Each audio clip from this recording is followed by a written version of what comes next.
কাঠি কচুর দম করেছি, দেখুন এটা রাতের খাওয়া, রাতের রুটি দিয়ে খাবো।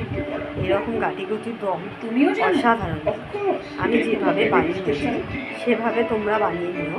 এই রেসিপিটা আমি আমার অন্যদিন দেখাবো। আজকের আলুরদম কাঠি কচুর রেসিপিটা এর মধ্যে মশলার মধ্যে দিয়েছিলাম। প্রথমে কাঠি কচুটা হালকা করে সিদ্ধ করে নিয়েছি, নেওয়ার পরে তার মধ্যে আলুটা ওই কাঠি কচুটা ভেজে নিয়েছি। তারপরে ভেজে নেওয়ার পরে আলুটা একটুখানি ভেজে নিয়েছি। ভাজার পরে ওর মধ্যে মশলাতে দিচ্ছি একটু গোটা জিরে, একটু তেজপাতা, একটু আদা বাটা, একটু গোটা জিরে গুঁড়ো দিয়ে ভালো করে মশলাটা কষে নিচ্ছি। একটা শুকনো লঙ্কা ফোড়ন দিচ্ছি। দেওয়ার পরে ওইটা মশলাটা কষা হয়ে যেতে তারপর যেগুলো সিদ্ধ করে ভেজে নিয়েছিলাম ওইটা দিয়ে দিচ্ছি।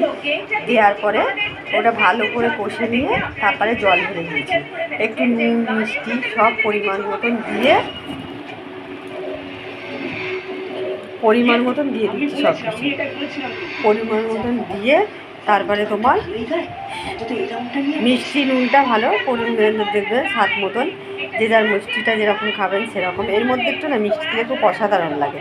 একবার এইভাবে রান্নাটা করে দেখবেন আমার মতন, আমি যেভাবে করলাম সেভাবে একবার করে দেখবেন। রাতের রুটির সঙ্গে পরোটার সঙ্গে খুব সুন্দর লাগে।